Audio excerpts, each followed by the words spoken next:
It all began last week with a record-breaking and grueling 24-hour day dust darkness contest dominated by Jaguar, and continued yesterday at the famous Daytona International Speedway when Ken Schrader and Dale Earnhardt outsped 60 other drivers to win front row starting positions for next Sunday's Daytona 500, an event you'll see live on CBS.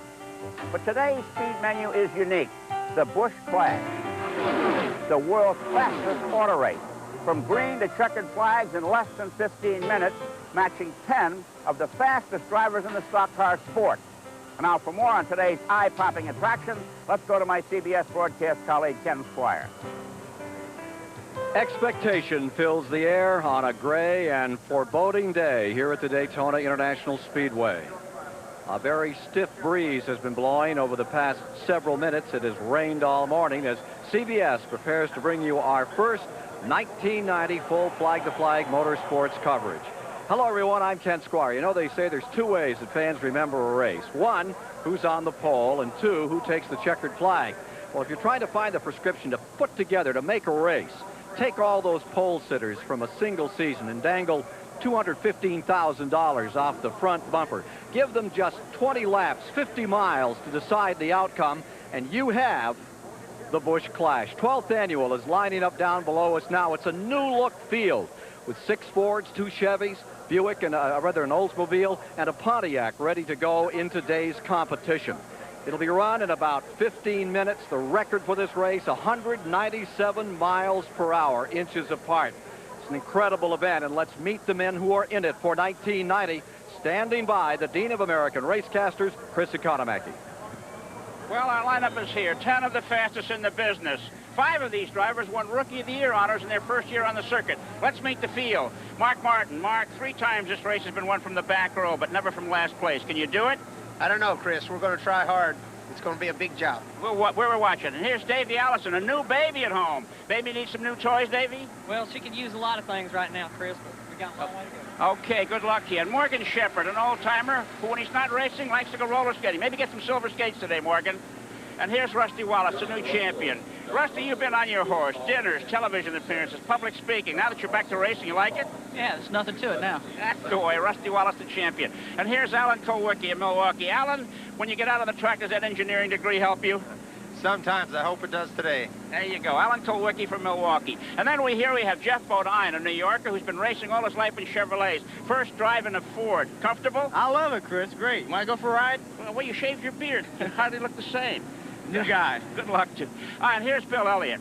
Bill, do you know that if you win this today and lead the 10th lap, you'll pass $1 million in winnings here at Daytona? I'd love it. We'll find out. Okay, good luck to you. And here's Ken Schrader, the fastest of the fast. Won the pole position yesterday. What's the Clash going to be like for you, Ken? I'll tell you what, it's going to be tough. We got the best out here. That's the way. Good luck to you. And here in the research and development car, Greg Sachs, who got lucky and won the wild card draw. You have a good ride, Greg. And up front here, Jimmy Hensley, who helped Dale Earnhardt. Hurricane Hugo put him here. The morning paper, Jimmy says you're nervous. Is that right? Yeah, I'm a little bit, but we're ready to go, and hopefully we can hang on to these guys and run with them. Okie doke. There's your field. 10 of the leading drivers. And now let's go topside to my colleague, Ned Jarrett. Chris, the strategy for this race is quite different from a 500-mile race. No pit stops, no time to make adjustments on the car. If the car's not handling right, they just have to live with it for the 50 miles. Now, this year, they're running a 15/16-inch carburetor restrictor plate. Last year, they had a 1-inch plate. They took away about 40 horsepower. Makes it much more difficult to pass. So I think we'll see a lot of jockeying around in the early laps here as drivers try to position themselves up front if they're going to have a chance to win this race. It's going to be tough to pass unless you have a drafting partner. Now, if 2 cars hook up together, sometimes they can run faster than 1 car by himself, and they might be able to make passes. There might be one exception in the field who can pass by himself, and that is Ken Schrader. His car is very strong. He won the pole here yesterday for next Sunday's Daytona 500. He might be able to pass anybody he wants to anytime, but is already starting up in 3rd place. We'll see how it all shakes out. The 1990 Busch Clash is coming up right after this, so you stay with us. Fired the engines. The cars are on pit road preparing for 12th annual Busch Clash. On pit road for CBS, Mike Joy. Well, thank you, Ken. We'd be on pit road, but my color commentator here wanted a view of the race, so we're atop the photo tower. Thanks to Darrell and Stevie Waldrop for joining us. You've won this race. You have 7 top 5 finishes in 10 appearances in the Clash. What does it take? What kind of drafting partner do you need to come out of the pack and win this? What it takes is a car like Kenny Schrader's driving. You don't need any help. I think Kenny's just going to drive around the 20 car on the start, get out front, and I think he and the 46 car are going to pull away from everybody. And that's really what Kenny needs right now, is to go with him, because he's in my opinion, I think he'll be the class of the field. Now, if he can do that, the driver starting 5th on back, what's their task? Well, they've got their work cut out for them not to let Kenny and the 46 car Sachs get hooked up and get away from everybody and leave them hanging out to dry. So it's going to be fun to watch for a couple of laps here to see what kind of cards they play, you know, and to see if Schrader can get in front. If he can't get in front, that might change things a little bit. Well, Ken, here's a fellow who well knows the way to victory lane at Daytona, and he'll be giving us his comments as this race unfolds. Now let's join Dave Despain a bit further down pit road. Ken, a measure of the importance of this race. All of the teams waiting here on pit road are sending their best car out to race today, the car they hope will race in the Daytona 500 next Sunday on CBS. That's a change in the strategy of recent years. 1984, Ricky Rudd totally demolished his Daytona 500 racer in the Clash. In ensuing years, a lot of teams built a Clash special.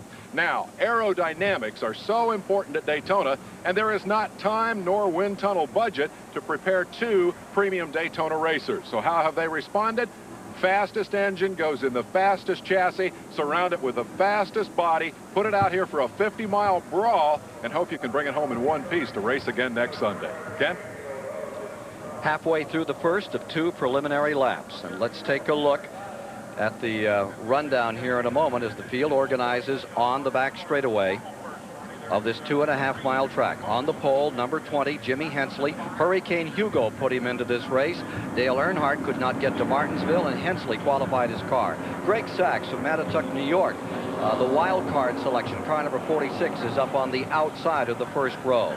Then going to row number 2, there you have the number 25. That's Ken Schrader, the 1989 winner of this event, trying to make it 2 in a row. Beside him comes the 87 champion, who won this race at the record speed of 197.8 miles per hour, number 9, Bill Elliott. Going a little further back, in row 3, Jeff Bodine carrying Junior Johnson's colors. This is his 8th Clash, and Junior's had a car in every one of them thus far. Alan Kowicki's car number 7 is alongside Alan Kowicki out of Wisconsin. Going to row 4, Rusty Wallace, the defending Winston Cup champion, is on the inside, and Morgan Shepherd making his 5th Busch Clash start. Driving for Bud Moore, and the number 15 is on the outside. Now the final row, Davey Allison. He has been 2nd for the last 2 years in this event. In the Robert Yates prepared number 28, waving as he goes by on the first of the 2 preliminary laps. And alongside him, the young man everybody's talking about, he and Kowicki both won 6 pole positions a year ago. That's Mark Martin out of Batesville, Arkansas, in the Jack Roush Ford. They had rain here this morning, Ken. In fact, most of last night. So since they have had these cars on the racetrack is quite different. Could require a little bit different setting. Now, I'm sure to some drivers it'll be to their liking, and I think Mark Martin might be one of those drivers. His car seems to come on better the longer he goes, so I think he likes this condition. In-car cameras in the last row, Davey Allison. Car number 28, and there's Davey, a brand new father, getting set to go with Krista Marie. And Jeff Bodine's car number 11. You're inside a car on the inside of the 3rd row. Jeff Bodine, the 1986 Daytona 500 champion. And up in the very front row, in one of the Hendrick cars, that is Greg Sachs, who won here at Daytona on the 4th of July several years ago. So there's where our 3 onboard cameras are located today, and from Sachs' bumper camera, a look back at the field as we prepare for start. The field now entering turn 3. Again, it's just 20 laps, 50 miles, $215,000 at stake, and there are some major bonuses in this, Ned.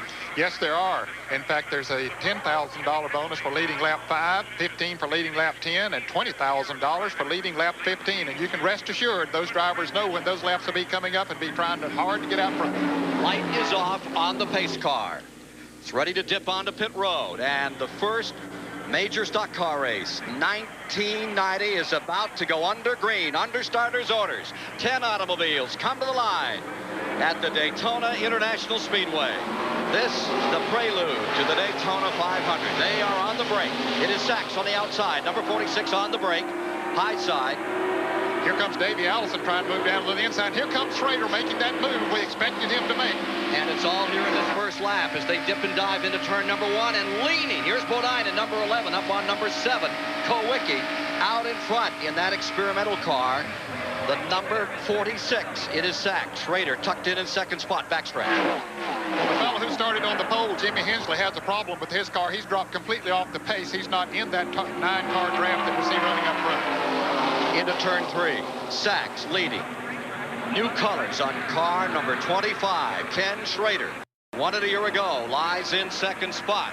Here they come out of 4. First time by. I tell you, Davey Allison has looked very impressive. He came from the 9th starting position all the way to 4th in the very first lap. You can see the black car coming up on Bill Elliott running in 3rd place.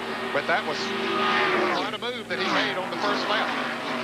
Visions of his dad back in 1982. Remember when he passed 11 cars in 5 laps and went on to win that thing? Here's Davey Allison. Jimmy Hensley by himself off the pace way back in the number 20 car. Up in front, the leader continues to be Sachs in the 2nd position, and Schrader back to turn 3. Now, Bill Elliott, as those two race up there, I think Ken's going to sit there and ride behind Greg Sachs for a little bit and say, hey, maybe we can draft away from that other pack. But back behind them, Davey Allison has caught Bill Elliott, and so that's slowing them down a little bit as they race for position. The view back from the leader to the 2nd place car. You're watching it live here on CBS. Last lap at 46.3. 194-mile-an-hour average in the last lap. Dave Despain has more on what's happened to Hensley's car. Simply, Ken, the gear shift lever broke off the car as he was trying to get it up into high gear. He did get it into high eventually and is now at speed, but it broke his start completely. Boy, that has to be a disappointing, frustrating situation. The first ever Clash that he has been in, and now he's running about 14.5 seconds behind the leaders. Coming by to complete lap 3. Here is Sachs in front. Schrader looks like he has him set up as he comes back to the line. Unofficial time. And again, it looks like a 194-mile-an-hour lap. Almost 195 as you watch it. Meanwhile, clobbering up into the field, Davey Allison is on a run as he tries to pick up those leaders. He's got some running to do. He needs a 2-car draft to do it now. Yes, he does. He's now in 3rd place. And in front of Jeff Bodine, they're working together. You can see Davey out in front of, or behind Davey Allison, but they should be able maybe to gain on the front runners. Ned, this is what you talked about earlier. This is going to be a Ford Chevrolet battle. Meanwhile, down to the inside, Schrader's going low. The 2 Chevys side by side, going down into the back straightaway. Out of turn 2, it's Schrader on the bottom. Sachs on the high side, the New York driver, up against the wall. Ken Schrader from Missouri. And they're even down across the line. And Ken, this is exactly what Davey Allison and Jeff Bodine want, is for those front 2 cars to run side by side. They'll be able to gain on them very quickly. Ken Schrader would like to see Greg Sachs back off a little bit right now and let them get back in line and start drafting, because one more lap of this and those third and fourth place cars will be on. Side by side, as you see from inside the Greg Sachs automobile. And now Schrader trying to pull ahead going into turn number 3. But the 3rd and 4th place cars came up very close on them during that lap. Let's go to the pit area and Mike Joy. Darrell, you called the start. Kenny Schrader used Hensley as a pick, jumped out to the front, but Greg Sachs is kind of messing with his game plan. Well, what happened was, I'm afraid Kenny Schrader may have just made a tactical error. He passed Sachs. They run side by side there for the money lap, the 5 laps, the bonus lap. But he allowed the 28 and the 11 to suck up on them, and I'm afraid they might be in a bit of trouble now. That's just what's happened, Ken. That bonus lap, $10,000, was collected by Schrader. Let's see if he waited too long. Davey Allison, number 28. It is Chevy versus Ford. Back straightaway, working the 6th lap. 2 Chevys out front, 2 Fords running 3rd and 4th, and did that quest for the $10,000 maybe cost him 50 at the end. We'll see. Big separation, about 25, 30 car lengths from 4th back to 5th position, as you see it there. Chris Economaki? Just just watching what Ken Schrader was doing there when he was behind Greg Sachs. He was watching the style, the way the car handles, sort of measuring it. But he did make a little bit of a mistake because he couldn't get in front of him quickly. And as you said, Ned, riding side by side cost him a good margin over the cars behind. This may change things as this race goes on. Wallace's Pontiac was in 5th. Elliott is challenging him. Here are the leaders. This is after 5 laps. This is how they shook out. Schrader's Chevy in front, Sachs, and Davey Allison from the rear out of the back of the field has pulled himself up in the Robert Yates Ford. Now look at Alan Kowicki in car number 7, battling with Rusty Wallace in the black car on the outside, Ford against Pontiac, and that is the scramble going on for 5th. There you see also Mark Martin's Ford, the number 6 car in that picture. In fact, he chose to go with Davey Allison, with Rusty Wallace there to help him out a little bit in the draft. Looking back from Greg Sachs at Davey Allison at better than 190 miles per hour, 194 in the last lap. So it's Ken Schrader staying in front. Sachs is in second for Chevrolet. And it is the Fords of Allison and Bodine running next. Television. Our CBS coverage as their man stays just barely in front of Greg Sachs, Davey Allison, and Jeff Bodine in the Junior Johnson number 11. Johnson's cars have won here on 2 previous occasions. Here's Schrader trying to win it for the 2nd straight year. Greg Sachs doing a great job of drafting Ken, staying right on the back bumper of Ken Schrader. Once Schrader got around him, he's just hung right onto the bumper. Halfway this time by. $15,000 bonus, so Schrader is already some $25,000 richer. Bodine swings to the outside. Davey Allison stays right here in 3rd. Bodine trying to make a move around him. Yeah, I think he was just sort of checking out the second groove of the track to see maybe what he might be able to do. You've got to make your move in a draft a lot earlier this year than you had before. Yes, because they lost about 40 horsepower when they reduced the carburetor restrictor plate. So, yes, you have to make that move a good bit earlier. Instead of doing it maybe off of the 4th turn to come for the win, they might have to position themselves coming off at 2 or going into turn 3. Well, Rick Hendrick trying to be one of those owners that has won this race twice. Junior Johnson won it in 81 and 84 with Waltrip and Bonnet, respectively. Richard Childress has had two wins with it. Schrader was a little bit loose coming off of the turn that time, Ken, or as it went through the tri-oval here. And he was reflecting yesterday how loose that car was before qualifying. I thought the rain would help to tighten the cars up a little bit because it washed a lot of grease and rubber away that was put down here during the 24-hour race a week ago. And remember that it was an intense rain. It was a downpour last night. The water table is low in Florida. They needed the rain. It helped the track a little. It may not have helped Schrader. Here's Dave Despain. With Richard Broom, the team manager for the lead car in this race, there was speculation that it might have been a strategic error with Kenny Schrader to go after that money lap and take the lead too early in this race. Yes or no? Well, we didn't have any game plan. In other words, I just told him we had 3 money laps and I wanted all of them. And I told him, I said, Kenny, it's time to go, and he pulled it off. The money lap obviously is the last lap. Is it wise to try to lead this thing all the way to the end, or are you worried about the charge from behind? Well, I tell you what, there's 2 Fords sitting back there capable of coming around, and I don't know what the deal's going to be on the last lap, but I think maybe we might have a little something for them. We're going to try and see. Should be fun to watch, Ken. Well, there you see them deployed 1 through 4. Remember that Davey Allison running back there in the black car, the Ford Thunderbird, in the 3rd position, has finished 2nd the last 2 years in a row. And Jeff Bodine, who is running in 4th place, has finished 4th in 4 of the last 5 years in this race. So he's sitting in his familiar position. He doesn't want that to happen again. Of course, he wants to move up. Let's check in with Mike Joy and Darrell Waltrip. Well, Darrell, you race a Chevy, but you've drafted against these Fords. Can the Fords move up? Well, rumor has it that they like the lead, that they're not as comfortable in those cars behind in a draft. So it could very well be that neither one of those Fords has anything for those 2 Chevrolets. Actually, the only way they got there was because Schrader passed. So I think it's a done deal. I think Schrader will just drive on home. And, Davey might be able to pass the 46 car, but I don't think so. Those are 2 strong cars there. They're out front, and I think they're home free. Well, now all 3 of these fellas race against each other every week, but Greg Sachs has not been one of those. Is he a bit of a dark horse? Not really. If he is, it's a fine thoroughbred, because that's one of Rick's cars, and it's got all the right stuff in it, and Greg's just doing what he's supposed to do. I'm sure Jeff and him are working with him in the pit. I'm sure they told him to let Kenny in front. He's talking about Jeff Hammond and Darrell Waltrip's own crew pitting Greg Sacks today. Looked like that Sacks car had a handful up there in 1 and 2, Ned. Yeah, when he came off at 2, he got a little wide, and it'll do that sometimes, especially as low as Schrader is running on the turn. You come off of the next turn, then it'll sort of suck the second car out to the wall. But Greg did a good job of bringing her back and getting it back in line. Big bonus money here. $20,000 up for grabs.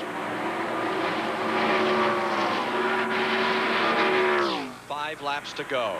We asked a few of the drivers what position they'd like to be in going into the final lap of the Busch Clash. I want to be in front, no question about it. If I can be in the front, I can kind of dictate what the other people are going to do behind me. I know where they're going to try to go around me. And if I can be there before they get there, you know, I'm not going to do anything crazy, cutting anybody off. I'm just going to try to stay in front of them and try to block them. The best place is leading the race, and the best position to be in is to have the strongest car. You're trying to set yourself up to whether if your car is capable of it, whether you want to lead, run second, or third. Sometimes third is the best, because when the second place man makes his move, then it leaves a big air pocket, and then you try to find a hole. Thoughts of Morgan Shepherd. The man in third is Davey Allison, and the 2 Chevrolets have drawn up in tight.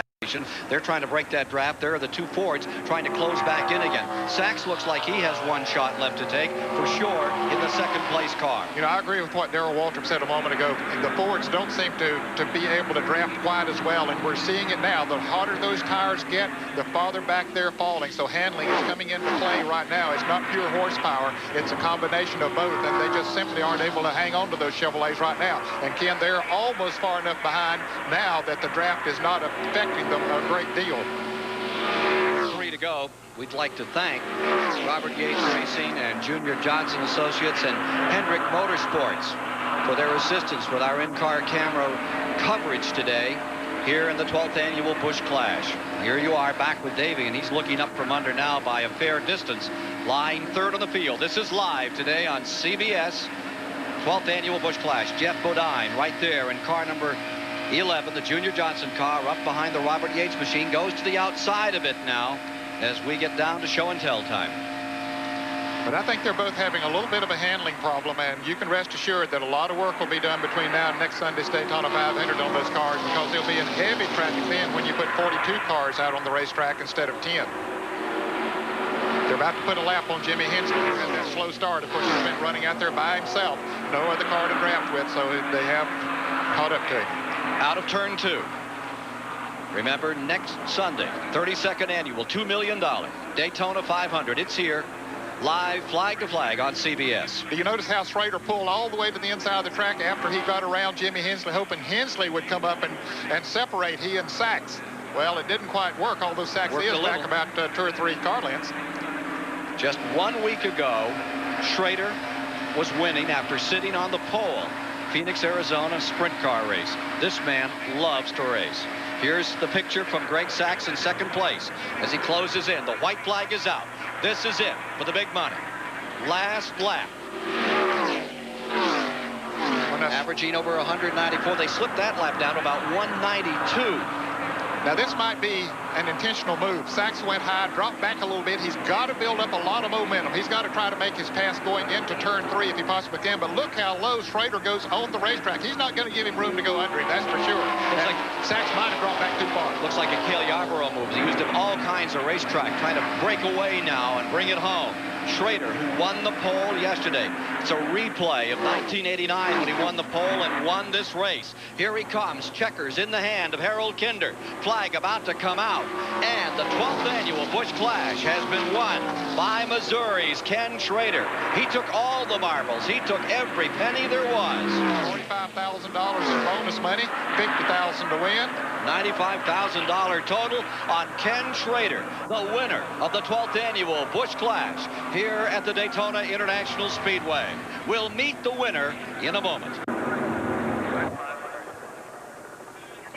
The largest crowd to ever see the Busch Clash was on hand here today, and Kenny Schrader came home the winner. What a way to start the season, $95,000 as they push his Chevrolet towards victory lane.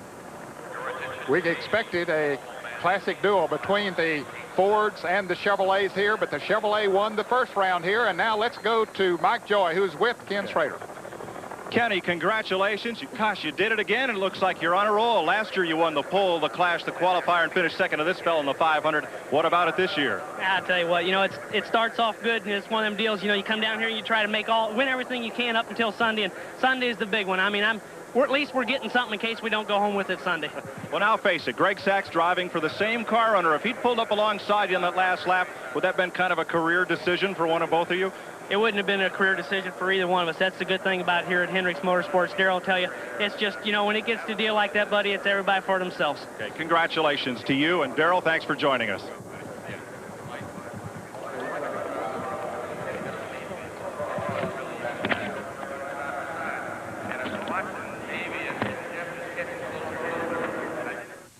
Hey, 192 miles per hour. Ken Schrader wins the Busch Clash back-to-back. Greg Sachs coming home in second place. Allison third. Bodine was fourth. Bill Elliott was in fifth. Mark Martin taking sixth. Kowicki seventh. Wallace was eighth. Morgan Shepherd ninth. And the pole sitter, Jimmy Hensley, wound up in the final position. Let's go to Chris Economaki. Well, sharing the distinction today is Chevrolet's new racer, the Lumina. The 1990s, it has won the pole position for the 500, and now here it may be the car of the decade. Back to you, Ken. Next Sunday for the Daytona 500, for Ned Jarrett, Chris Economaki, Mike Joy, and Dave Despain, I'm Ken Squire saying so long from Daytona. Stay tuned for college basketball action.